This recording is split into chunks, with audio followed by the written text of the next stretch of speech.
mo dúpẹ́ lọ́wọ́ Olódùmarè ìlú Ìjẹ̀bú-Ìfẹ́ láwà a wá ṣe ọdún Ọbàtálá nílùú Ìjẹ̀bú-Ìfẹ́ torí a ti sọ pé gbogbo sàkọ́rọ́ta láàlọ́ mọ́ ṣe láàmọ́ dídìde ìpẹ́lú kẹwàá tí ò ló ṣàkósí àṣemọ́ ló ń bẹ kò sí àṣerí àbúrò mi ló wá pè mí láti ìlú òyìnbó wọ́n sọ pé òṣàlù tàwọn náà pípa àwọn fẹ́ mọ́ ṣe lọ́dọọdún pàwọn fẹ́ mọ́ torí ẹ̀ wálé máa rẹ pé àwa kan sọ̀rọ̀ online tiwa ni kúmọ̀ tó sàfẹ́ ní ti fẹ́ nìyẹn kan àmẹ́ tó sàgbàlẹ̀ àmọ́ kan wá sọ pé irọ́ o ipò torí ti pé láwọn kìrìsìtẹ́nì àwọn náà mọ́ give testimony pé ẹyin kan báyìí ní Jésù sí fáwọn bọ́dà wọn sọ pé ẹyin tó sàfẹ́ fáwọn pàwọn olùgbà àgbẹ̀ sàlàyé láíláí àwọn nígbà táwa látàárọ̀ àríkó sàwọn lágbára ń tòótọ́ bọ́dà mi ẹ bá ń dárúkọ yín fún gbogbo àwọn tó ń wò yín. ẹ ṣe gbogbo ẹ̀yin olùwòran wa orúkọ tèmi ni amójú ẹ̀rọ ọmọọba Olúmídé Gbádéṣeré Olútúnfẹ̀ṣe. ẹ ṣé mo dúpẹ́ mo ní ẹ̀yin lè sọ̀rọ̀ pé ta lọ́lọ́run ètò yìí àwọn ọmọ Yorùbá a ní nǹkan tí tó ju tiwọn lọ wípé òṣàlẹ̀ tí náà wípé pẹ̀lú àṣẹ Òdùmarè ọdọọdún wípé òṣàlẹ̀ yín wípé wọ́n bá yín celebrate ju òṣàlẹ̀ Mọ́kà lọ nípa ibi tí ẹ gbèdé wípé ẹ tuntun sọ. Ọlọ́run ní pààyà. àṣẹ o. wọ́n pọ̀ onúwe kọ́bọ̀ ṣùgbọ́n ká kọ́ dúpẹ́ fọlọ́. a dúpẹ́ lọ́wọ́ Olódùmarè. ẹ jẹ́ a dúpẹ́ lọ́wọ́ Rúmọlẹ̀. ẹ jẹ́ ká dúpẹ́ lọ́wọ́ Ọbàtálá. Ọbàtálá sábà bínú. Àdàbà. bàbá mi alábà láṣẹ ni bàbá tèmi kẹ jáwé kẹ ìwà gbó. bẹ́ẹ̀ni yóò máa sọ bẹ́ẹ̀ ni àárín bẹ́ẹ̀ Ọlọ́run Olódùmarè mọ̀ sí pàṣẹ sí. Ọlọ́run ló sọ bẹ́ẹ̀. bẹ́ẹ̀ni ọ̀rọ̀ ń bá rò fọ́ ọ̀rọ̀ ń bá rò. kí n jẹ kọ́ ìlú èbò tẹ ti wá wọ́n tún máa pòwé sí létí bẹ́ẹ̀ ni ẹ bá rí bá ṣe ń pòwé ní ìsìnkú òní kẹ́yà eléyìí Ìjẹ̀bú eléyìí gbé kèsì ìlú èbò ló ti wá. ọmọ Yorùbá gidi ni mí kábíyèsí Olódùmarè ojúlówó ọmọ Yorùbá pápá ti tàn ọmọ ọkọ. ṣe rí ní àkọ́kọ́ inú mi dùn pé ṣẹ̀ṣẹ̀ ń padà bọ̀ ẹ jọ̀ọ́ ẹ má bínú gbogbo ẹ̀yin ẹlẹ́sìn tó kù kò ń ṣe mẹ́ta nìkan ẹ̀sìn pọ̀ káàkiri ẹ̀mí júbà yín o ẹ̀sìn tèmi kò sẹ́ni tó right kò sẹ́ni tó wrong ṣùgbọ́n tí repercussion ẹ̀ bá dé ṣe o lè dúró mi ò ní tí ẹ ò dáa mọ́ ní tèmi ò dáa bọ̀ tó bá ta lù mí tó bá ta lù ẹ ṣé tí repercussion ẹ̀ bá dé ṣe o lè dúró mi ò criticize ẹ o èmi ò ní problem pẹ̀lú ẹni ẹ̀sìn o. I was trained by Methodists. I eventually grown as far as what's it called? Pastor in this theology, new generation Christianity. I knew things. The best education anybody can ever have. Ẹ má bínú, nǹkan tó lè ní jù ní ayé yìí tó lè ní gbìyànjú kó travel. Ó jẹ́ pé ilé kejì ẹ travel lọ́bẹ̀ ilé tó ẹ máa mú ojú kan wá ìmọ̀ kiri. àwọn àbá wa sọ wọ́n sọ pé ọmọ àádọ́ta ọdún àtọmọ tó ló gbàdọ́ta ìlú ẹgbẹ́ ni wọ́n. kò sí rọ́ńbẹ̀ wọ́n rí débẹ̀ ni. káwọn àbòkù lọ rí olóòrùn ìdí tèmi ṣe wá celebrate nǹkan tí mò ń celebrate lénìí tó jẹ́ Ọbàtálá ọba takuntakun. Gẹ́gẹ́ bí n ṣe sọ tapá titan méjì ọmọ ọba Ìjẹ̀bú-Ìfẹ́ ìyá bàbá tèmi nílùú Ìjẹ̀bú-Ìfẹ́ tá a wà yìí. ìlú yìí tá a wà yìí òun ló sọ èmi ní ọmọ ọba Gbádéṣeré sọmi ń ṣàṣàwọ̀. àwọn kankan wá ṣẹlẹ̀ lọ́dún kan ọpẹ́lọpẹ́ ìyá yìí tí ó bá sí ìyá ìkọ̀ wá má ṣe mi ṣùgbọ́n ọmọdé ló ṣẹlẹ̀ nígbà ọmọ.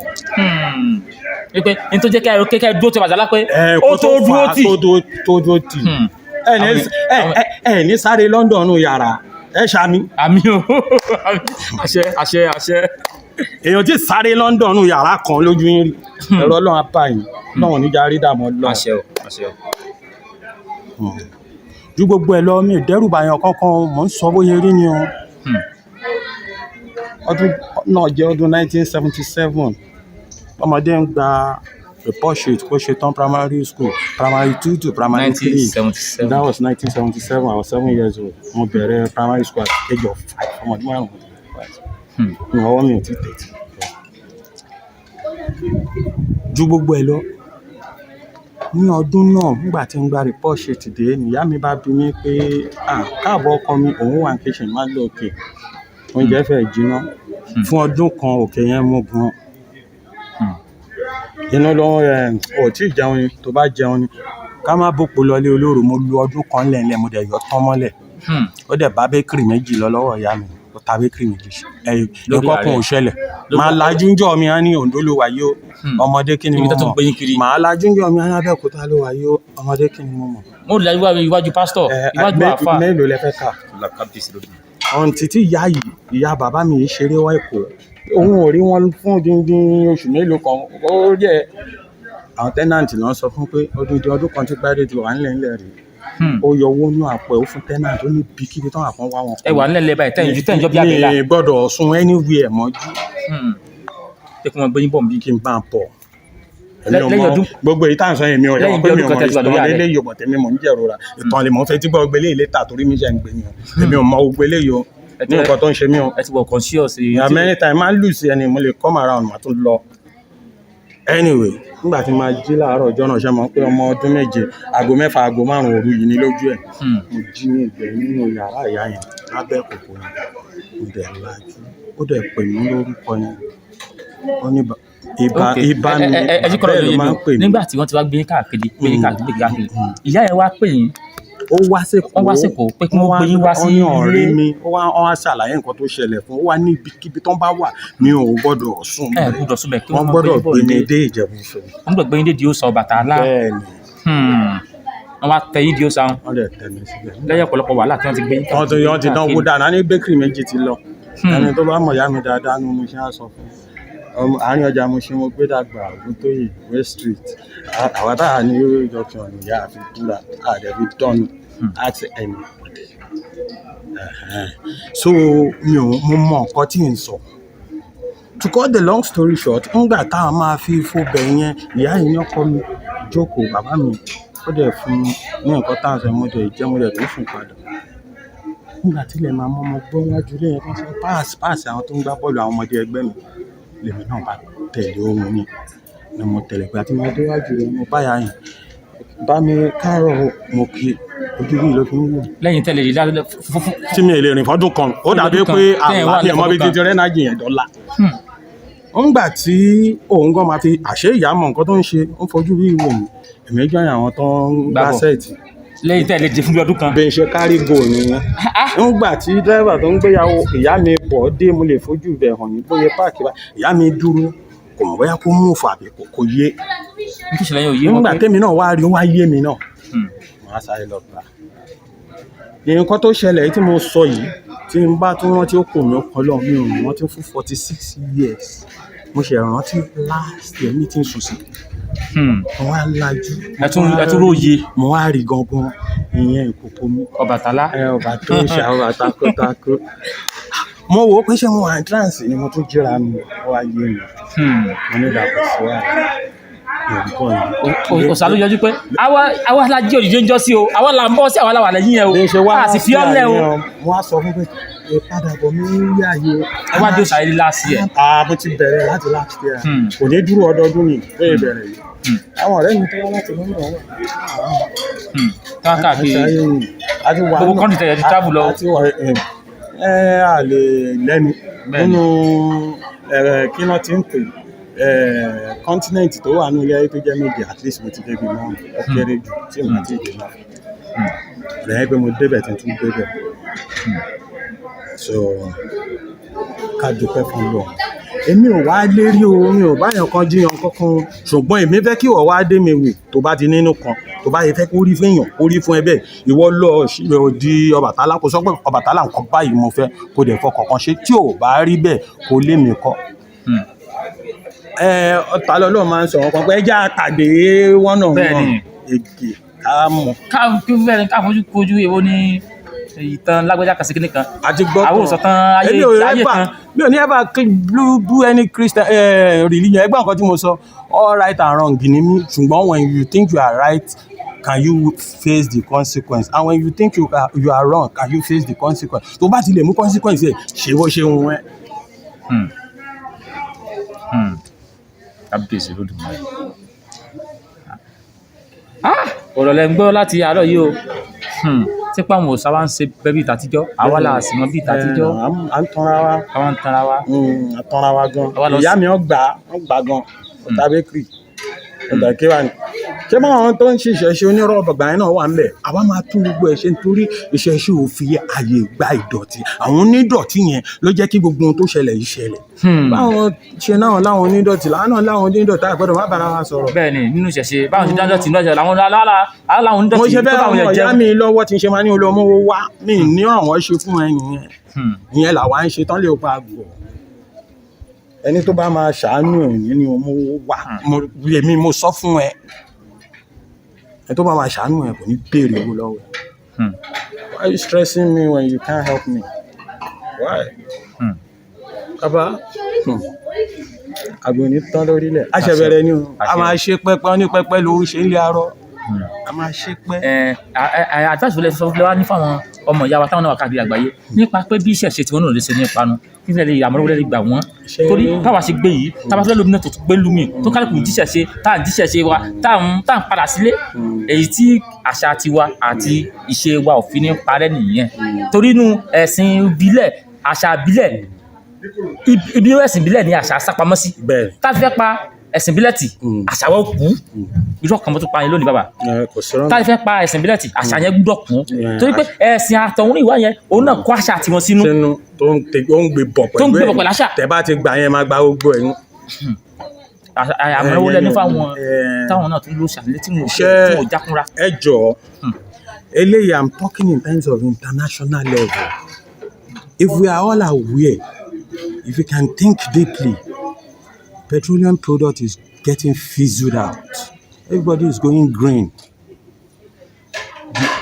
go and research the only institute that can fetch Nigerian good money again is tourism culture and tourism let's invest ẹyọ yẹn tí bá gbàmú tá bá organize mi ò yọ sọ o mo ti ń gbé fàǹtí látọmọ ọdún 6 o ẹ tì ní mi o mi ò yọ sọ o àgbélémọ̀ mi o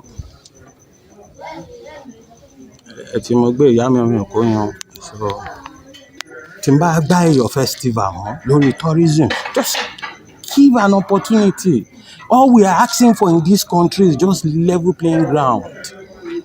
Let's just do normal. We don't want anything. Give us basic and leave everybody alone. We got too much. Me, I know what I can still do with tourism and culture. Nígbà tó mọ òyìnbó ń sọ fún mi pé Olúmídé best friend mi fún apátitọ́ ń sọ fún mi pé you guys can talk to nature. We don't have that power. Èèyàn kan dẹ̀ ń sọ pé kójú òrọ̀ níbi tó ti ń ṣe pati òrọ̀ na you dey whine you dey play.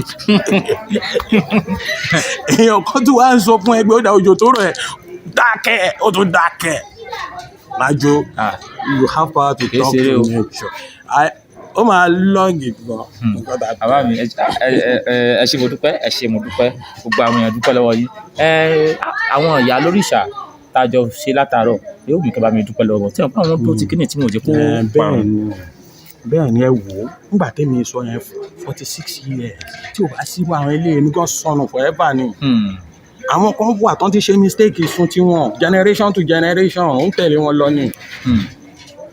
Nígbà ràn mí lẹ́ni mo lè fi ibi tí ìyá yìí tó fi gbogbo kí ní ilẹ̀ ibi tó wà níbi ra mo tọ́jú òṣà ńlá mi sí òṣà ńlá nìyẹn obìnrin òṣà ńlá ni. Ìyá tó gbà mí tó gbẹ̀mí tẹ́ wọ́n ti fi mí ṣe àwọn ìkòwé lè ẹ̀yẹ ká kàn fúráyì ẹ̀yẹ ká dín ní kí ọ̀ká sọ pé gbogbo ilé ẹ̀ lè jẹ́ ó dẹ̀ dé ogun láti gbà. tí ayọ̀ bàbá gbà yìí gbà yẹn gbogbo tẹ̀ dá lónìí ẹ̀yin lẹ́sẹ̀ pẹ̀lú military US military ẹ̀dọ́gba sí ǹjẹ́ yẹn lè dá ǹjẹ́ yẹn lè dá. I'm a veteran with British Army. I'm an engineer corps that's my trade. The British Army E4 regiment that's my regiment. So mi ò yọ sọ ẹni tí mi ò kú kúnra mi nǹkan tí mo ṣe mò ń sọ yìí nǹkan tí ń jẹ́ mò ń sọ fún yín mi ò ń ṣàyà abẹ́yàn what you see is what you get. inú mi dùn sí pé ṣé pọ́líṣẹ̀ ṣe ní nǹkan tó dáa tó báyìí àwa ń pè é pamọ́ mo ò mọ̀ pé àwọn oníṣẹ́ tí mo mọ̀ pé àjámọ̀ kankan wọ́n mọ̀ bẹ́ẹ̀ ni pé kí ló sáwá sí fún wa rí. bàbá mi ìdí tí mi ṣe ní báyọ̀ òkú èèyàn 2 years ago nǹkan tẹ́ sọ yé mi ló máa bá wù. I swear to God. Mo ò ṣe Christian láàrin méjì o. I was trained by Methodist Palm Avenue Mushin. That's my primary school. After yẹn mo bọ́ Sọ́kọ́tà High School. So I'm proud of my roots. So I know myself. I know where I was coming from.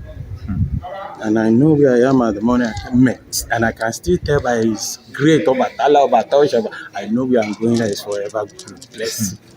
àṣẹ o I'll stop it. àṣẹ o ẹ ṣe orúkọ bọdà gbogbo àwọn alẹ́ náà dúpẹ́ lọ́wọ́ yìí Àríbẹ̀ àṣẹ gbogbo bẹ́ẹ̀ àwọn fún olóṣèlú àgbáyé gbogbo pátá ó àtàwọn tó dúpẹ́ ń lọ́wọ́ wò yìí wá. gbogbo àwọn olóṣèlú àgbáyé dúpẹ́ lọ́wọ́ yìí òṣà oníṣìwálẹ̀ o láṣẹ Èdùmàrè bó ṣe làbọ̀rọ̀ ẹ̀ làbọ̀ yìí ẹ̀ làbọ̀ yìí bọ́ ṣiṣẹ́.